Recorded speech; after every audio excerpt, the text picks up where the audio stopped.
ওই খুঁটিহীন নীলাকাশ ভুবন মাঝে তুমি কুদরতি ইশারায় রেখেছ এই শ্যামল পৃথিবীর চিত্রখানি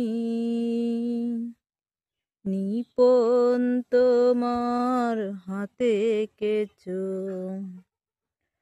ওগো আল্লাহ শুকর তোমায় আমারে যে মুসলিম করেছ।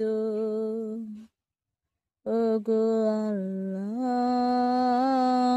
শুকর তোমায় আমারে যে মুসলিম করেছ।